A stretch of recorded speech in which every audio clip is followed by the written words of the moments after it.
my obedience to Jesus doesn't necessarily result in worldly riches. Yeah.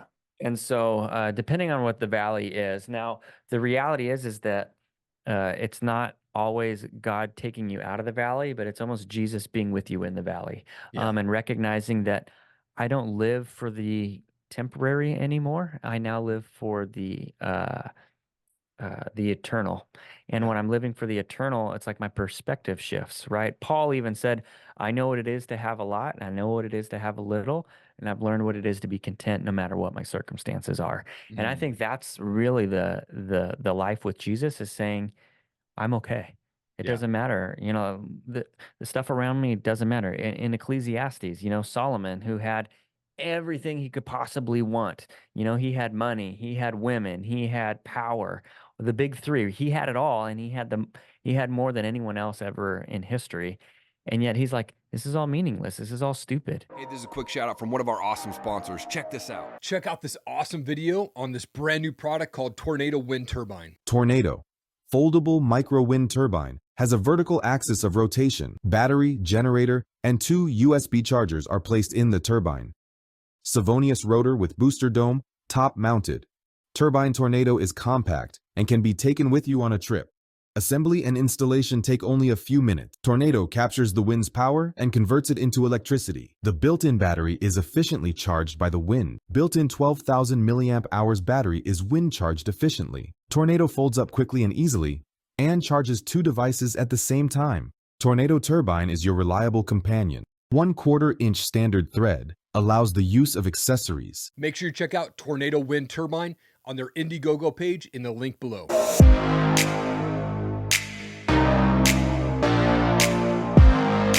Jared, you're a husband, you're a father, pastor, speaker, video production specialist. You're one of the hosts of Strong by Design podcast, which is really unique. I'm excited to get into that. It's so much more, man. Thank you for your time, dude. I appreciate it. Man, it's so good to be here. It's a joy. I'm glad to get to come on the show. Awesome, man. Well, I like to kick the show off a little bit by going back a bit. Like, where did you grow up? What was childhood like for you? Yeah, man. So I grew up in the Denver, Colorado area, just at North Denver, in just a suburb called Thornton. And yeah, great home life. Grew up, with good Christian parents who loved me, and nobody's perfect, but they were good to me, highly encouraging, and went to Bible college out of high school.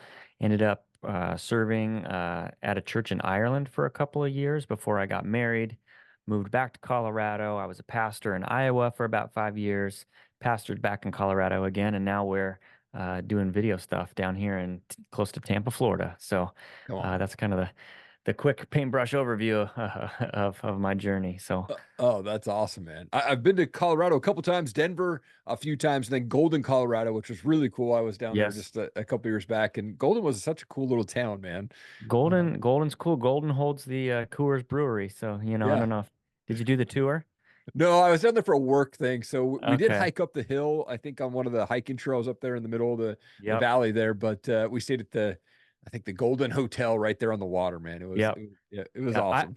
personally I don't like beer. I don't like how it tastes. And Yeah. I remember and we were in our 20s, and we went with some friends and did the tour at the Coors factory. And at the end, they give you a free beer. And so I remember trying to drink it there, and I'm like, nope, it's terrible. And my friend's like, look, if you don't like it here, like straight out, you're not going to like it anywhere. And I'm like, It's okay, well, I don't like it anywhere. That's awesome, man. So funny, dude. Man, I mean, like as you get into pastoring and things like that, though, it's so important to have kind of a mentor figure like that, Yeah, to guide you along there. Was who was that mentor for you as you were going through your pastoral studies and sure. pastoring down in Iowa? Like, who was that person for you? Yeah, I mean, there's three people that come to mind. One was my actual pastor growing up. We had they started it when I was in middle school. They started like a mentorship program at our church where they were trying to partner, an adult with a youth student. And Yeah.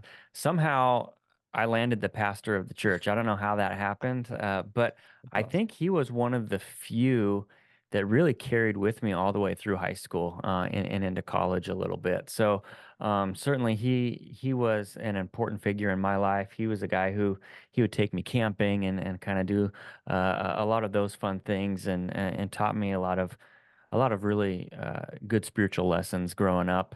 Yeah. In college, there was a guy named Dave Williams who is still a good friend and mentor of mine. Just someone that it's good to have those people that you can look up to, not only in their spiritual life, but in the way that he fathered, and he was very much a family man. And Mm. all of his kids are grown up and in ministry. And I Wow. remember asking him like, "What did you do? How did you do that?" And Yeah. his immediate response was, "I don't know.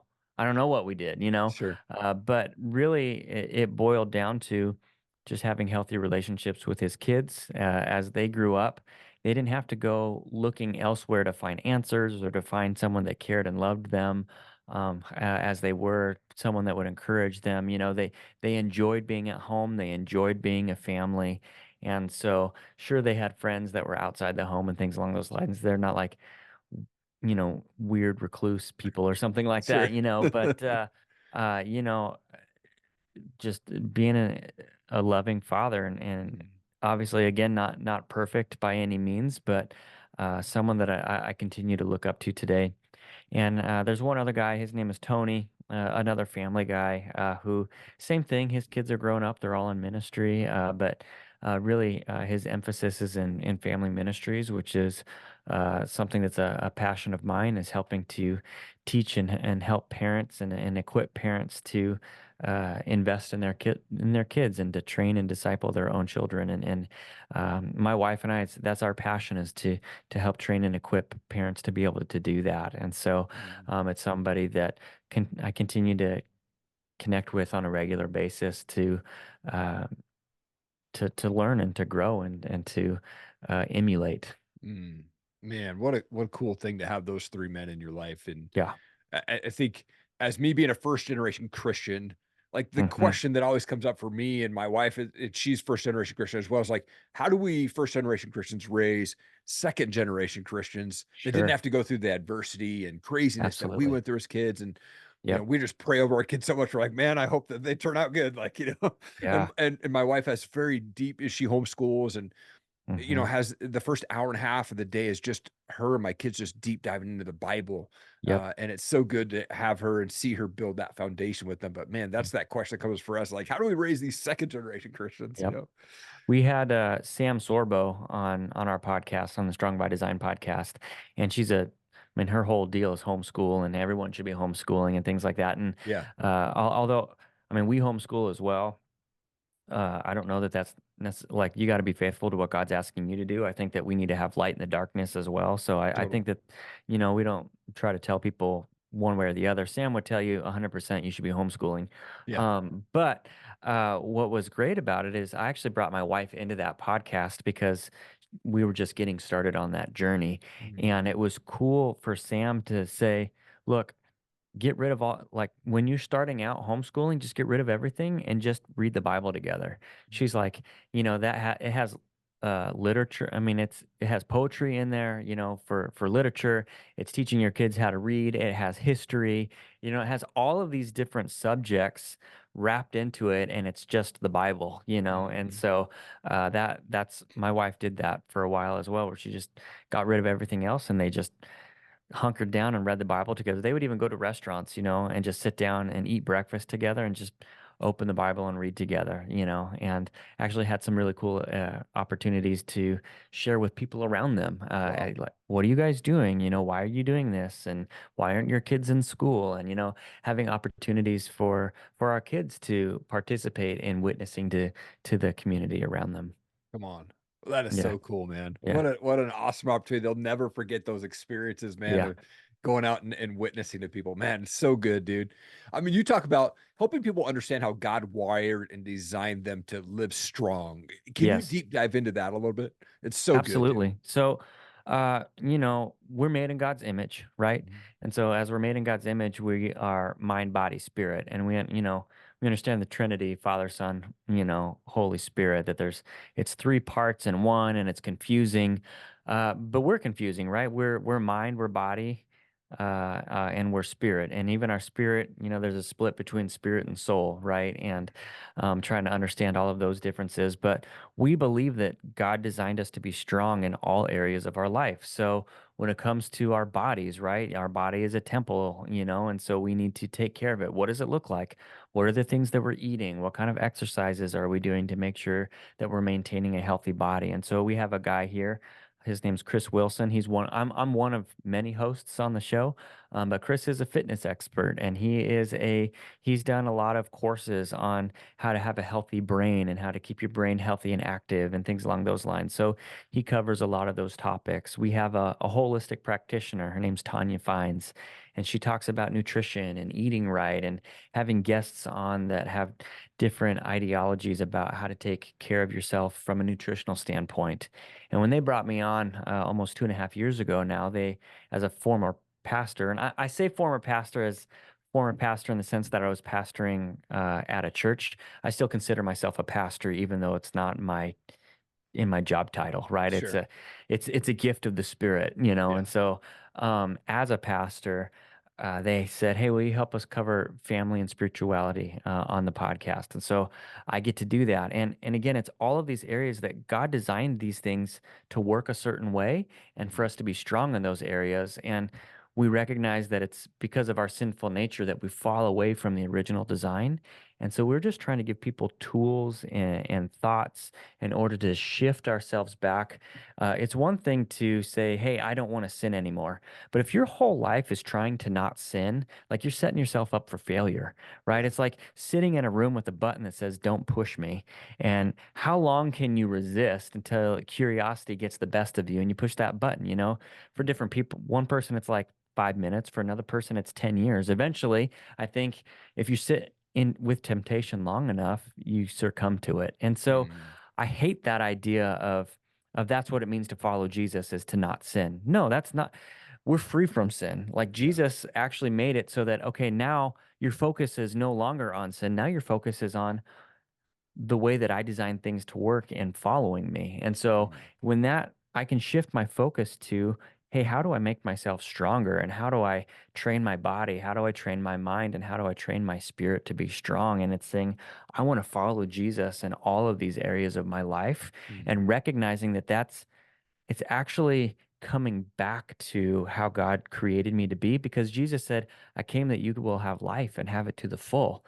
And Yeah. that to me sounds like a strong design, right? And so that's the whole purpose of the podcast, is helping people in all areas of your life return back to how God designed it to be in the first place.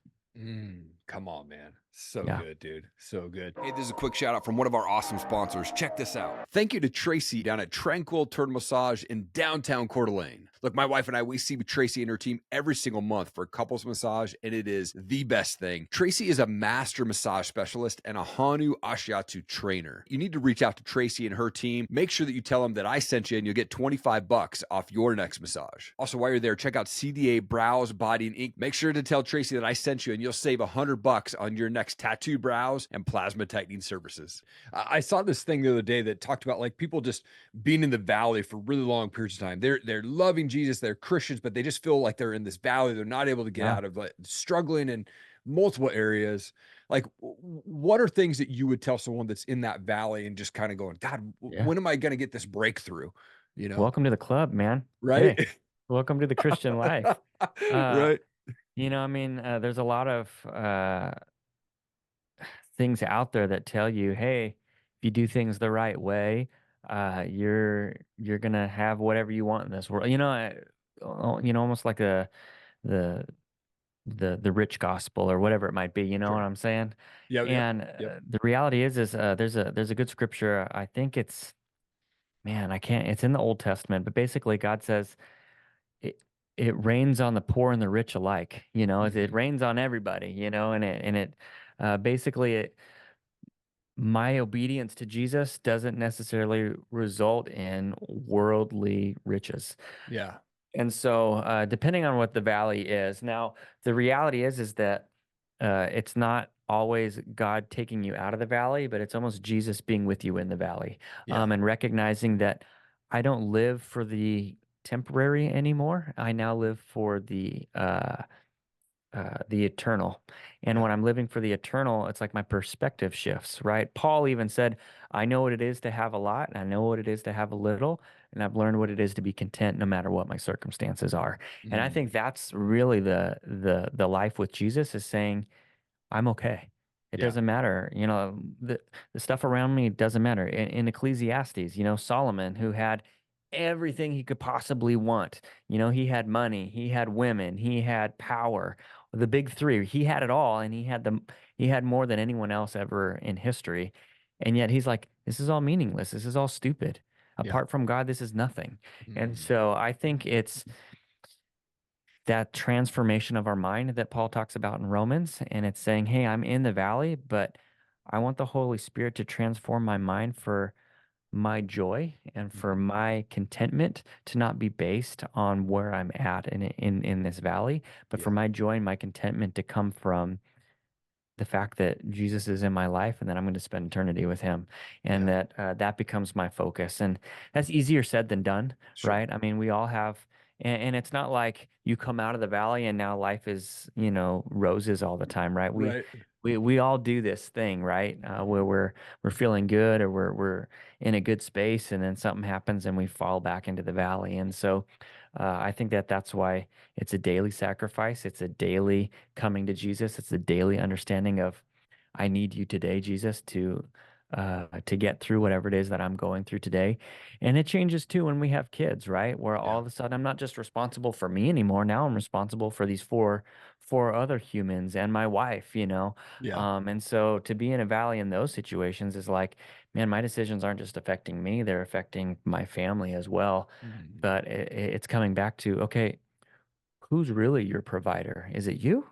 Yeah. Are you the provider? Right. Or, is Erik the provider for the family, or is God the provider for the family?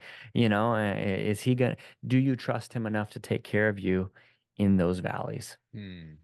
Man. I love that. It's so important to realize that even when we are in the valley, we're still going to praise him. Whatever's Yeah. going on in our life, we still have to praise him.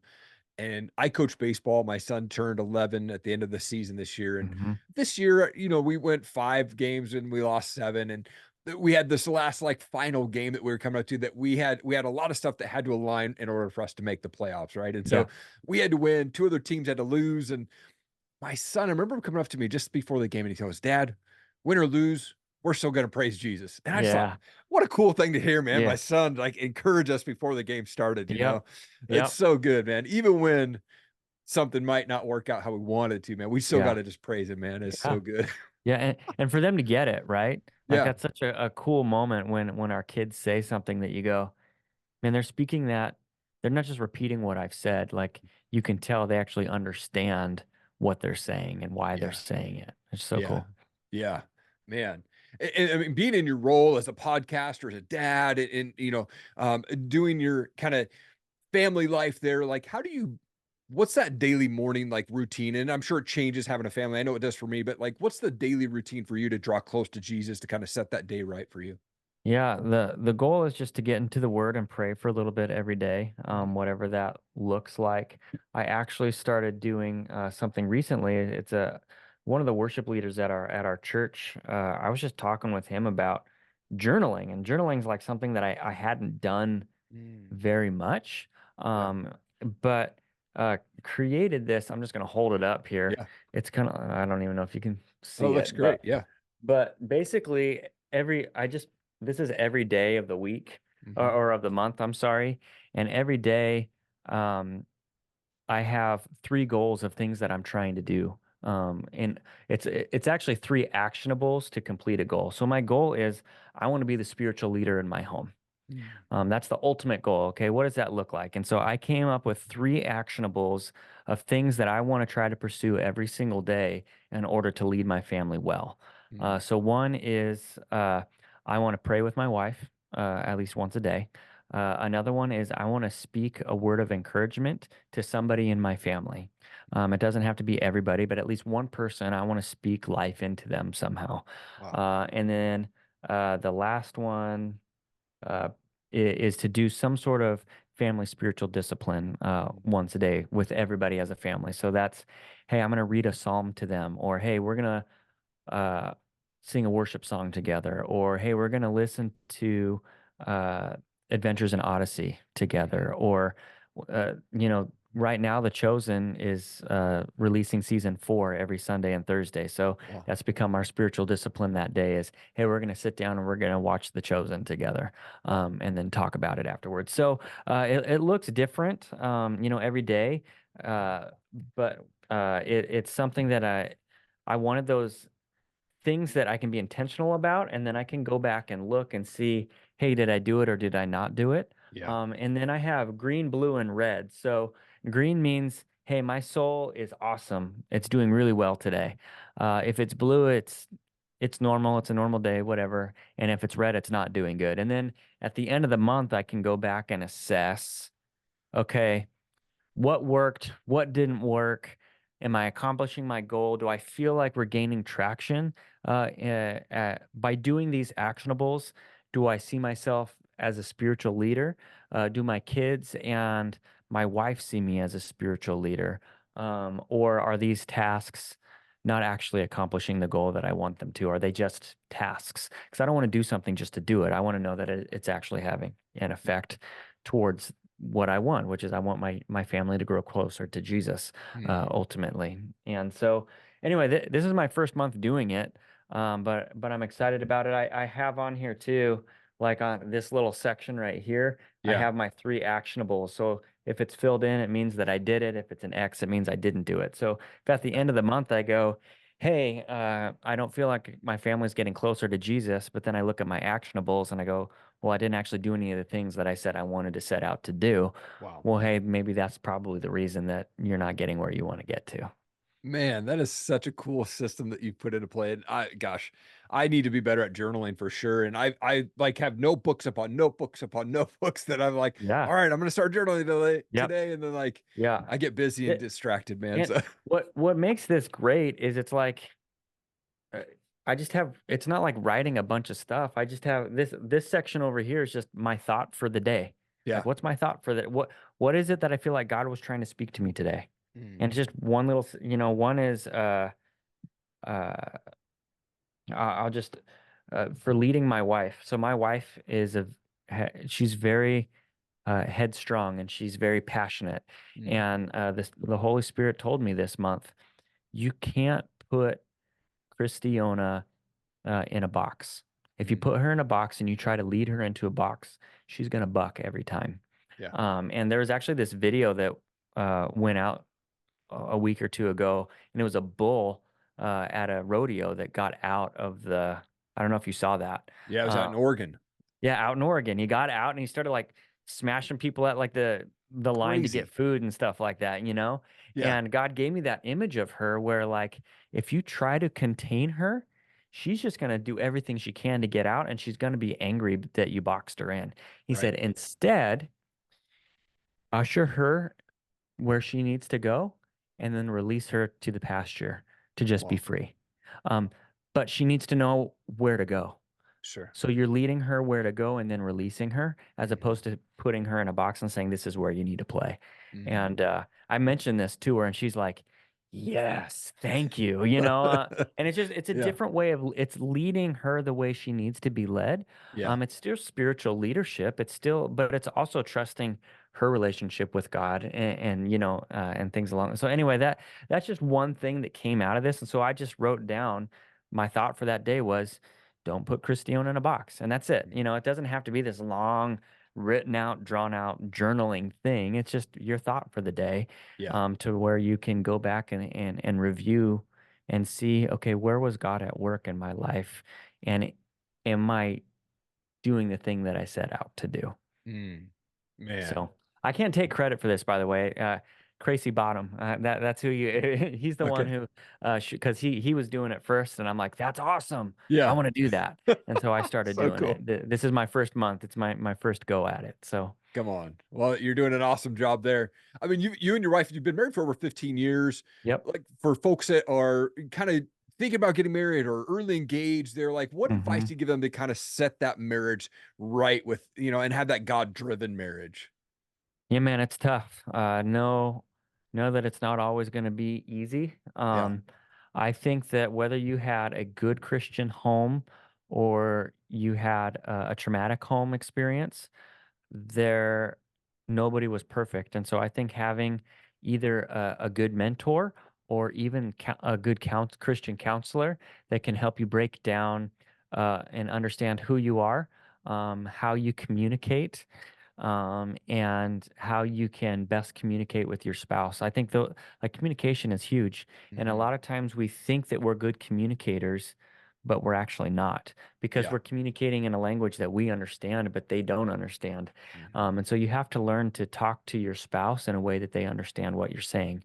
And so we've had a lot of ups and downs through that experience. We ended up going to a really good Christian counselor in Iowa when we were there. After our youngest uh, kids are twins, and after that, Christiana had some really bad postpartum depression. And another pastor friend of mine said, "Hey, you guys should check out this counseling." And so she started going there, and then the counselor wanted me to come as well. And I'm like, I don't need to go. Why would I? I'm good. Whatever. I'm the pastor of the church. Why do I need counseling? Sure. But they use a thing called creation therapy, and they have a temperament assessment that they give you, Mm. and it breaks you down and helps you understand how God wired you to work. And basically, temperament is just how you interact with the culture around you. Yeah. And you're wired a certain way at birth. Like you were knit together in your father, in the father knit you together in your mother's womb, right? Hmm. And so you've already been created and wired a certain way, but our family systems, we adapt to survive our family systems. And then we end up developing a facade in order uh, to feel accepted in the world. Like everyone says, "Oh, I don't care what people think about me." But reality is everybody cares somewhat what people think about you because that's how you do anything socially in the world, Yeah. is you build friendships and things along those lines. And so Hmm. we what the counseling helps you do is strip down the facade and strip down that false personality and strip down those adaptations to get back to understanding how you are wired and Hmm. understanding the strengths and weaknesses of that wiring so that Jesus can then come in and bring you the balance that you need to be a whole healthy person. Cool. And so I'm naturally passive and Christiana's naturally controlling. And we kind of talked about that a little bit. And what this helped us do is it helped Christiana learn, hey, I need to be more submissive to my husband. And it taught me to say, hey, I need to be more intentional, not to be controlling, but Christiana is desperately looking for me to lead, and I Hmm. need to be that leader. And I don't do it perfect. I'm still learning how to do it Yeah. in a way that is good and effective. That's why I'm journaling, right? Hmm. But I have to be intentional about it because my natural weakness is to be apathetic Yeah. and just to let things flow and Hmm. whatever happens happens and like that doesn't work. That's not me being a leader. That's me being apathetic. And so Hmm. it helped us flip those roles around and to be healthy in those roles. And she still has to learn to uh, let me lead the way that God has designed me to lead and not the way that she thinks I'm supposed to lead, Yeah. and I have to be okay with her being mad at me when I make a decision that she doesn't like. Hmm. So things along those that doesn't mean that she doesn't love me. That doesn't mean that she doesn't respect me. Yeah. That just means that um, she didn't like my decision, and that's okay. Sure. Man, I So can't. When as you were saying that, man, my mind is just going.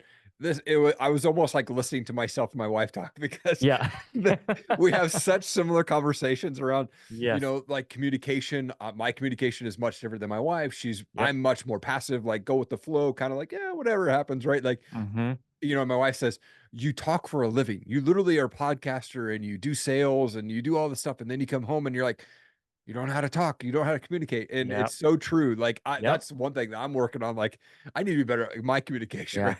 yeah. So important.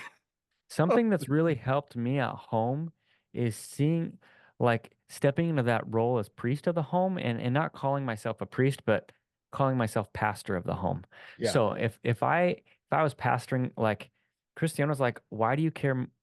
Back when we were in Iowa, she's like, it feels like you care more to pastor the people at church than you do to pastor your own family. Mhm. And so I've tried to think about it even with my parenting style, like rather than trying to control everything that they do, like how would I pastor someone in this situation, you know? Yeah, And that's a lot more like asking questions than it is telling what to do. It's helping them discover, what does God want you to do with this? yeah, And our kids are old enough now that they're starting to understand those concepts. You can't reason with a 2-year-old, right? You have to sure. set age appropriate boundaries based on the age of your kids. Yeah, But as yeah, they begin to grow, w- becoming more of a teacher and a pastor to your children, and even I have to be careful with my wife too, because she'll be like, "Okay, you're pastoring me right now, and I just want you to listen to, so mhm. kind Yeah, of, yeah, it's asking the permission. Hey, can we have a pastoral moment here? Can I be a pastor for a second and not your husband? And at the same time, she can say to me, "Hey, I'm not looking for advice right now. I just need you to listen and understand how I'm feeling." I'll be yeah. like, "Okay, you got to set me up for success, Right. and vice versa." Mm, man, so true.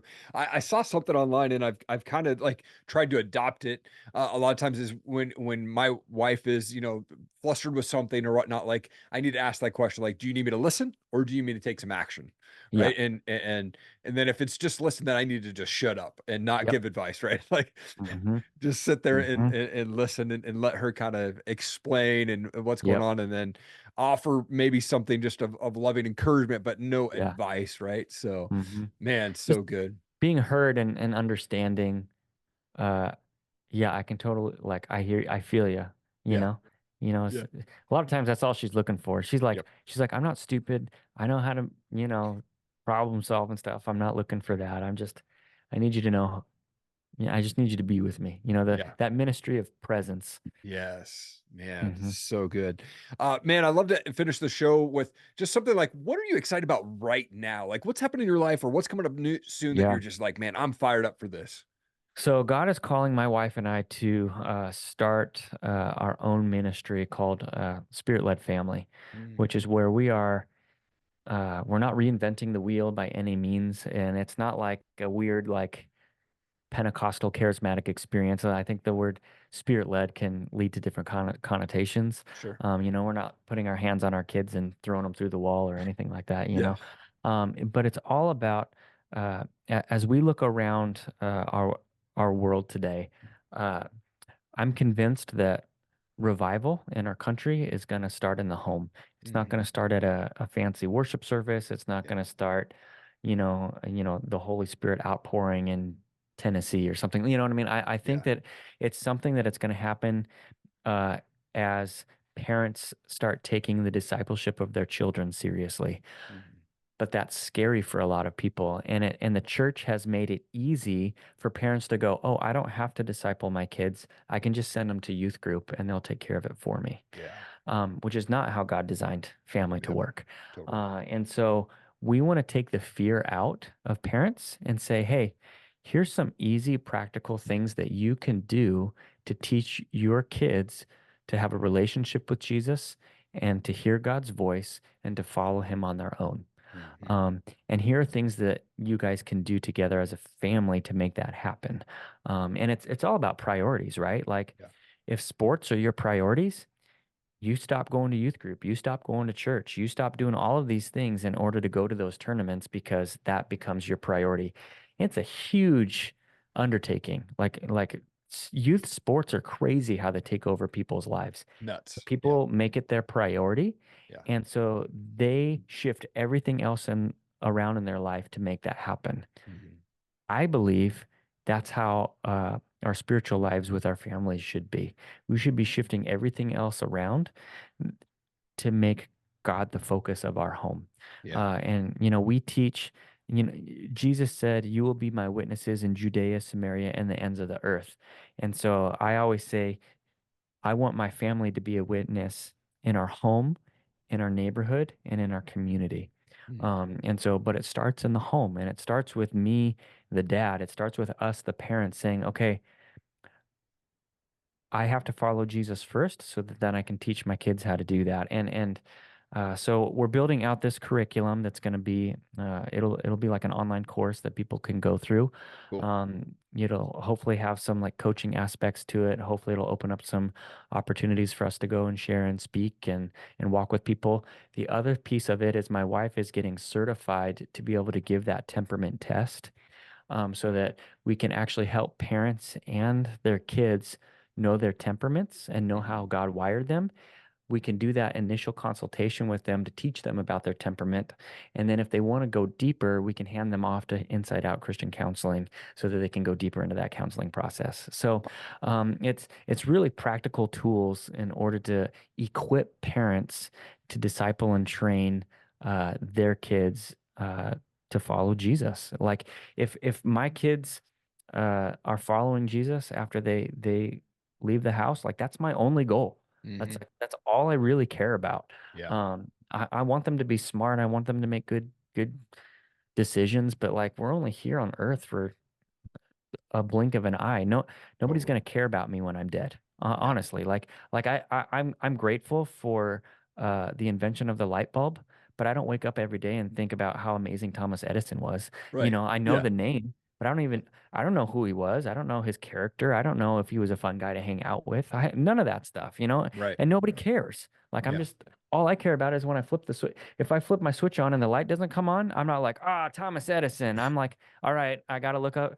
I'm actually disappointed. I got to look up an electrician to come fix whatever's going on or whatever. Here's money Yeah. I'm going to lose. Right. And so, my goal is not that is my goal is for my kids and my family to know Jesus and to follow him with all of their heart. And Mhm. uh, that's that's the priority in my life and in our family's life. Oh And we man. want to help others do that. I love it, dude. Love it, man. Well, Jared, you're such an absolute world changer, man. And I love the mentality that you have as stepping into that pastor role as the family man, right? Of your house. Be the Mhm. pastor of your house, man. Yeah. So good, dude. Thank you for sharing today. Amazing. I know that people got impacted by this, man. I appreciate your time. Absolutely.